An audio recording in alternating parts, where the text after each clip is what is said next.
animals.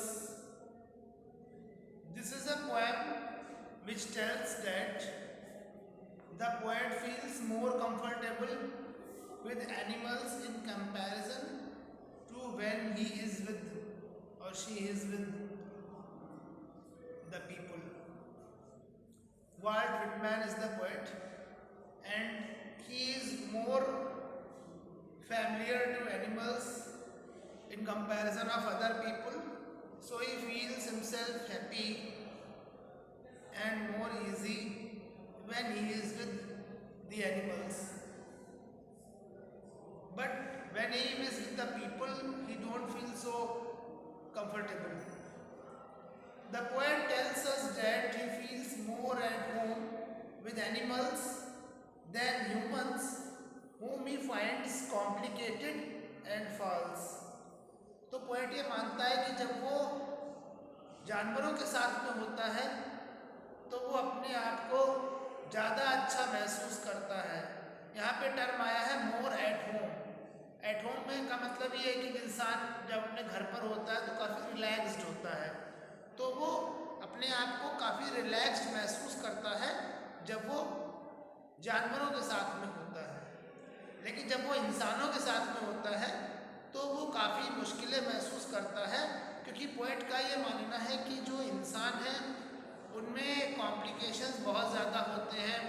वो बोलते कुछ हैं, करते कुछ हैं, उनके मन में कुछ होता है और सामने वो कुछ और प्रकट करते हैं, तो वो काफ़ी कॉम्प्लेक्स नेचर के लोग होते हैं.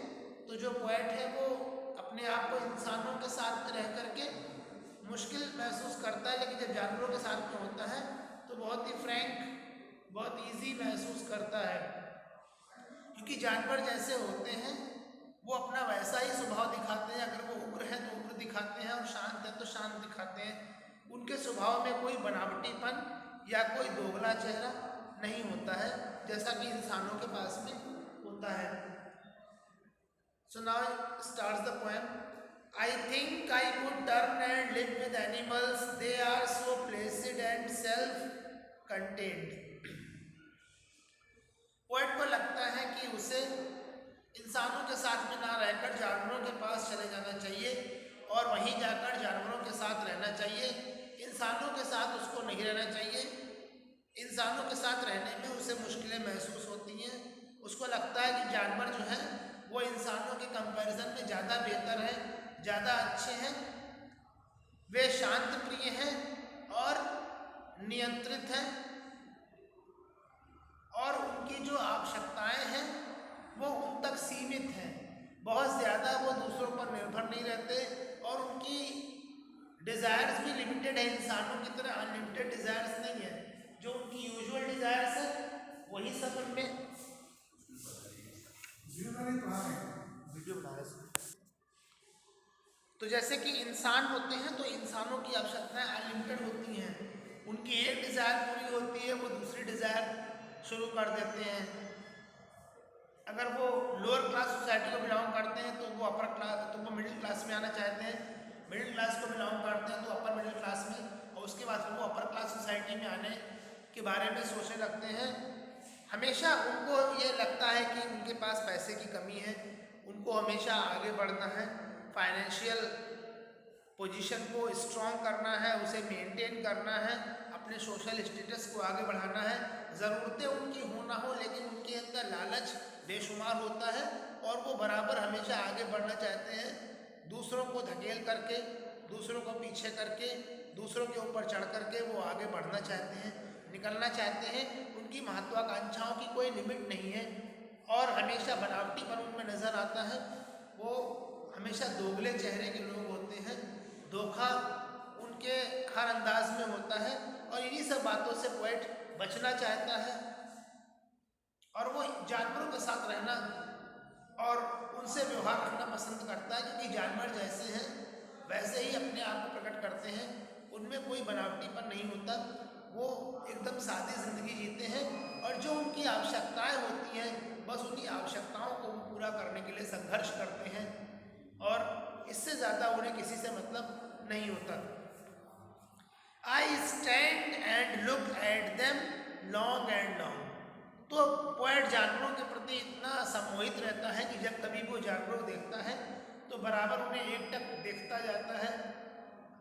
जब तक उसे जानवर दिखाई पड़ता रहता है, उसकी नज़र से ओझल नहीं हो जाता, वो बराबर उस जानवर को देखता रहता है। I stand and look at them long and long, they do not sweat and whine about their condition, वे अपनी स्थिति पर आंसू नहीं बहाते। जानवरों की स्थिति जैसी भी है वो उसी में संतुष्ट रहते हैं। दिन भर में खाने को मिल गया, बहुत अच्छी बात। कम खाने को मिला तो भी ठीक है, कोशिश कर लेते हैं कि मिल जाए भरपूर पेट भोजन। ज़्यादा खाने को मिल गया तो उन्हें ज़्यादा चाहिए नहीं होता। उसमें वहाँ पर ये नहीं है कि ये जानवर गरीब है या ये जानवर अमीर है, या इसको ज़्यादा खाने को मिलता है या कम खाने को मिलता है, या आज उसे बिल्कुल नहीं मिला। किसी बात को लेकर वो कोई विद्रोह नहीं करते, बगावत नहीं करते, संघर्ष करते हैं। उस संघर्ष में उन्हें जो भी करना पड़े एफर्ट्स वो करते हैं। अब लोग उसे किसी भी तरीके से ले, कैसे भी समझें, चाहे वो उनका जानवरों का इंसानों पे अटैक माने या जो भी माने, लेकिन वो एक लिमिटेड तरीके से, जो उनका जायज़ तरीका है, जैसा उन्हें नेचर ने राइट्स दिए हैं, गॉड ने उन्हें जो राइट्स दिए हैं, उन राइट्स के तहत वो अपने एफर्ट्स करते हैं।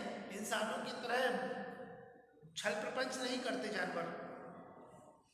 दे do not lie awake in the dark and weep for their sins, वे अंधेरा होने पर जैसे कि इंसान जागता रहता है, बिस्तर पर लेटा लेटा जागता रहता है, उसके दिमाग में तमाम फितूर उठते रहते हैं, दिमागी टेंशन उसे बहुत ज़्यादा होता है, उसे रातों को नींद नहीं आती और वो अपने पापों के लिए आंसू बहाता है।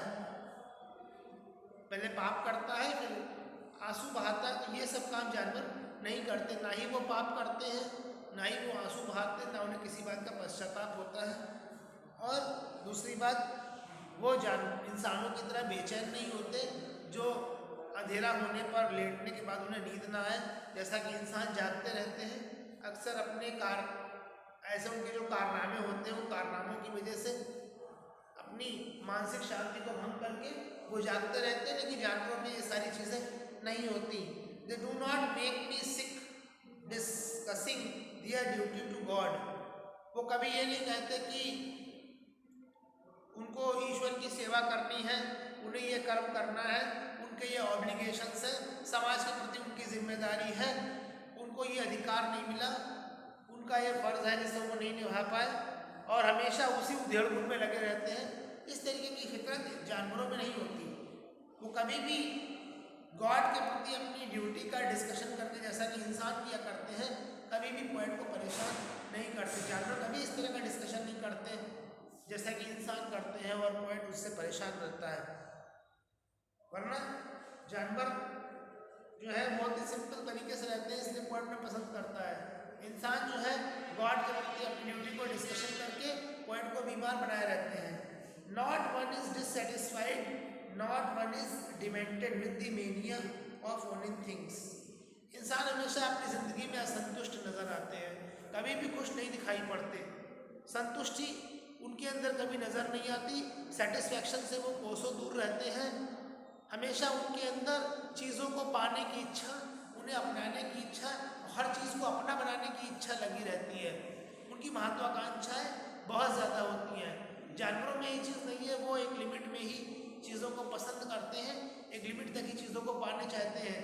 वो अपनी आवश्यकताओं को पूरा होने के बाद फिर वो वस्तुओं को कैप्चर करने की कोशिश नहीं करते। उनमें चीज़ों को अपनाने का जो एक पागलपन होता है या जुनून होता है, जो इंसानों में पाया जाता है, हर चीज़ को हड़पने का, गुपचने का, समेटने का, इकट्ठा करने का, ये सब जानवरों में नहीं होता। ना ही कभी वो अपनी स्थिति असंतुष्ट नजर आते हैं।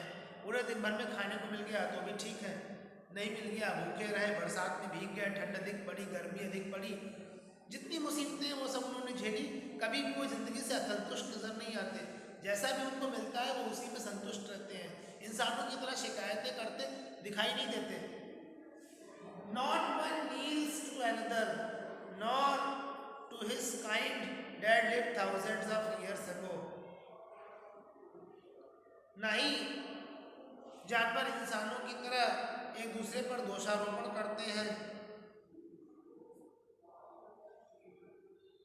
और ना ही वो गॉड के ऊपर कोई उसका ब्लेम करते हैं। नॉट वन इज रिस्पेक्टेबल और unhappy over the whole earth. इंसानों की तरह जानवरों में ना कोई अपने आप को ये महसूस करता है कि उसकी बेइज्जती हो गई, या उसको सम्मान मिल गया, या वो बहुत खुश है, या वो बहुत दुखी है। ये सारी फीचर्स जानवरों में ना होकर इंसानों में ही पाई जाती हैं। जानवर कभी इन सब बातों को नहीं कहते। इस सारी धरती पर इंसान ही विचित्र तरीके के प्राणी हैं। So they show their relations to me and I accept them. इसीलिए जानवर जो हैं वो अपना रिश्ता जैसा भी है सच्चा सीधा पॉइंट के प्रति जाहिर करते हैं, अपनी सीधी भावनाओं की वजह से, अपने इनोसेंस की वजह से। पॉइंट को लगता है कि जानवर उसे खुद के अपने हैं और वो उनसे व्यवहार रखना चाहता है। One is so they show their relations to me and I accept them. तो जिस तरह से जानवर अपना प्यार पोएट के प्रति दिखाते हैं, पोएट उसको स्वीकार करता है। They bring me tokens of myself, they evince them plainly in their possession. उनके अधिकार क्षेत्र में जो कुछ भी आता है, जो कुछ उनके पास है, वही वो लेकर के पोएट के पास में आते हैं। वो जबरदस्ती कुछ हासिल करके नहीं रहना चाहते। I wonder where they get these tokens. मुझे नहीं पता ये सारी चीज़ें उन्हें कहाँ से मिलती हैं। Did I pass that way huge times एगो एंड नेग्लिजेंटली ड्रॉप देम। अब पोएट एक सवाल करता है, वो कहता है did I pass that way huge times एगो एंड नेग्लिजेंटली ड्रॉप्स देम, कि क्या वो जानवरों का साथ छोड़ दे, उन्हें ऐसा ही हताश और उसी स्थिति में ऐसे ही छोड़ दे जैसा कि वो नहीं करना चाहता और नहीं कर सकता। बाय दिस वे ये poem has been completed. Thank you.